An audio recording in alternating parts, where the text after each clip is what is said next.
Hey, you're home early.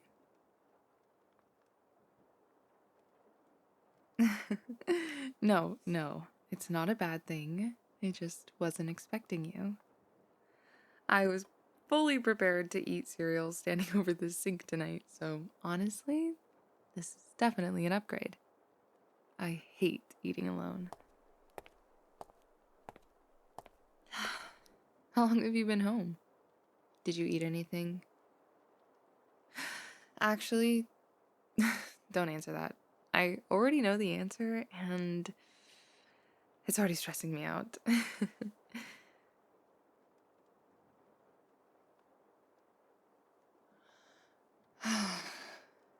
My day was something.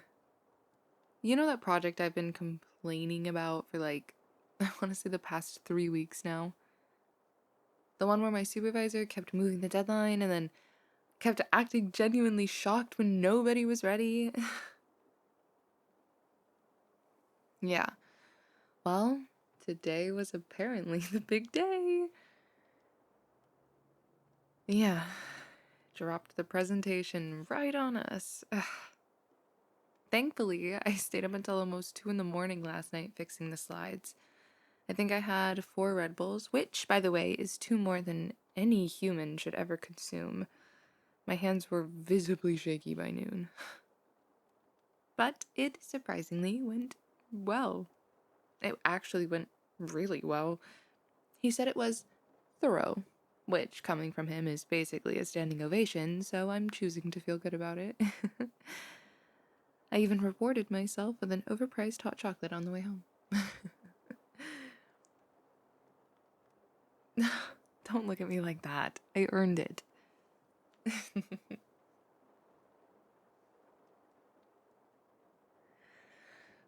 Anyway, enough about me.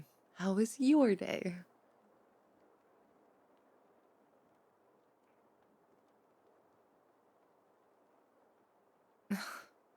Wait, really?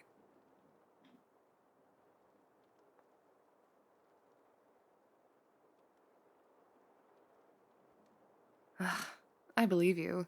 That kind of thing is exhausting, even when it shouldn't be.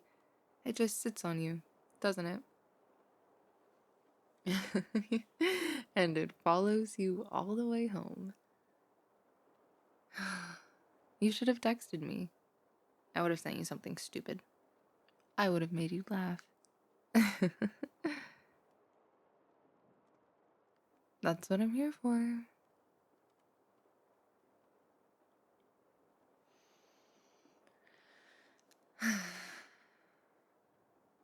You doing okay? Good, good. So I was thinking for dinner, maybe we could do that pasta again. The lemon one I made, you said last time it was. You said last time it was. It was really, really.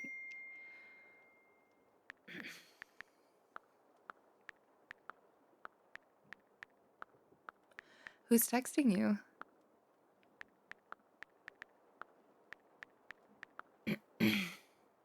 Hello?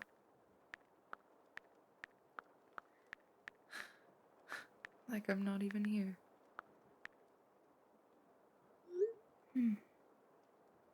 Who's Maya? Sorry, I didn't mean to scare you. But no offense, I've been standing here talking to you. I saw the name on your screen. I wasn't snooping. It was just right there. So, who's Maya?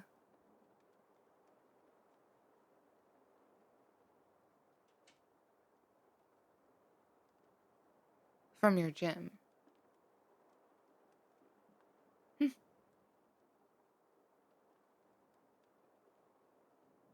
It's just interesting because you've mentioned her, what, twice this week now? 3 times, now that I think about it. Maya thinks this. Maya said that.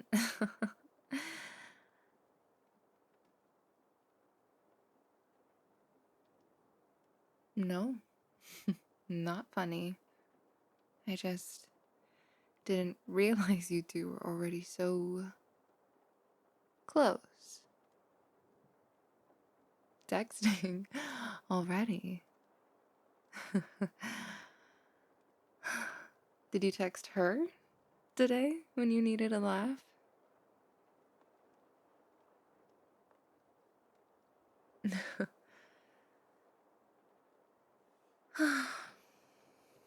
No.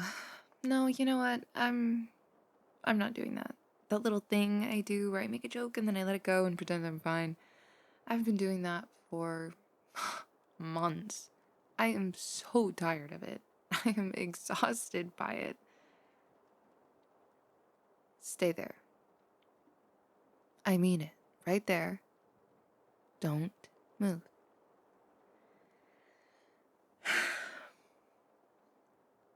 Okay. I want to tell you something, and I need you to actually listen.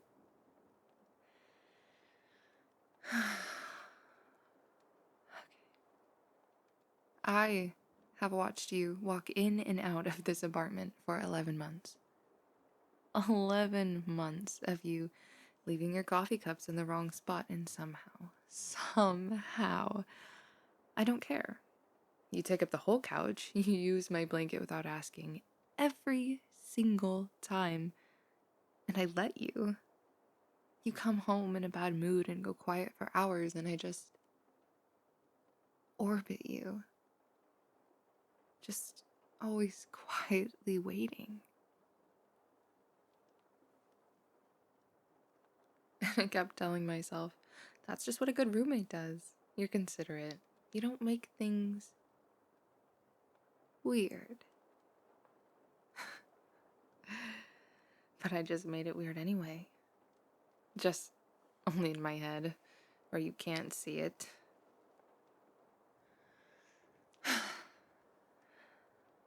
The thing about Maya, it's not really about Maya.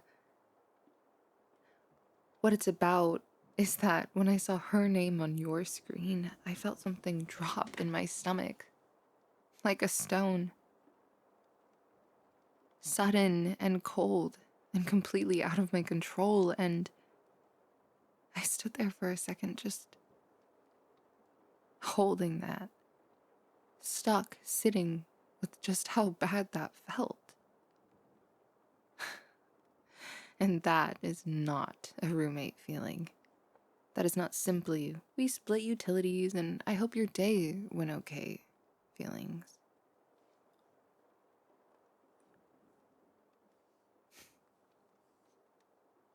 You're looking at me like you have no idea what I'm talking about.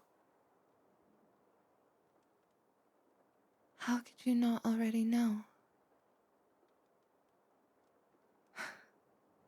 I get that I have been so careful. I guess it makes sense that you have no idea. I timed my mornings around you so I wouldn't have to stand next to you at the coffee maker and pretend I wasn't aware of every single thing about you. I started going to bed before you did because lying there knowing you were 10 feet away, just on the other side of a wall. I have been so careful. And then what? And then Maya texts you 3 times in a row, and it's like, all of that just collapses.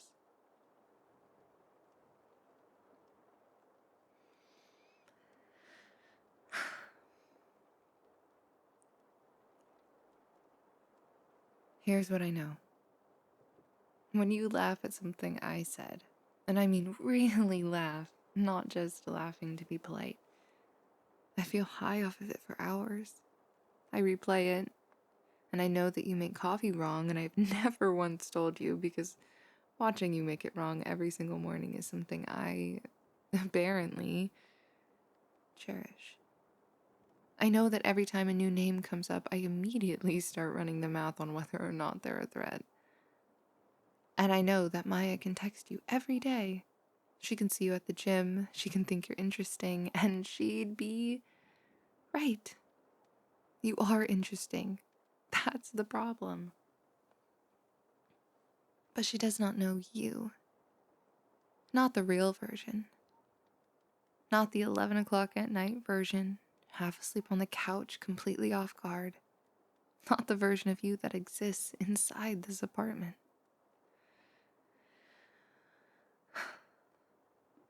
That version of you, the real you,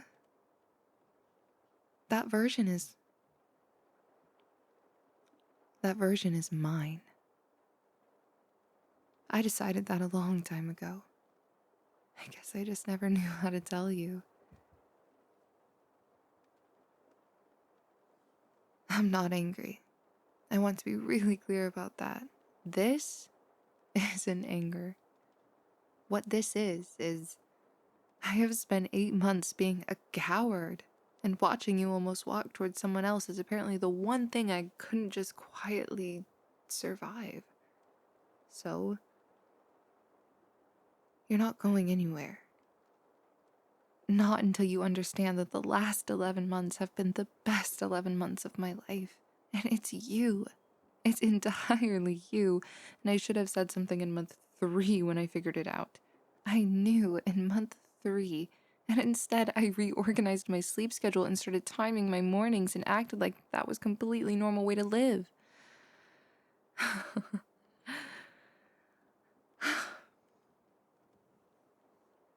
You have this look on your face right now.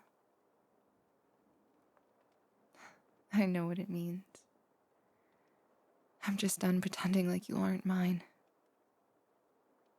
And honestly, my dear, it doesn't matter a bit to me if you feel mean ghosting Maya, because you won't even remember her name when I'm done with you.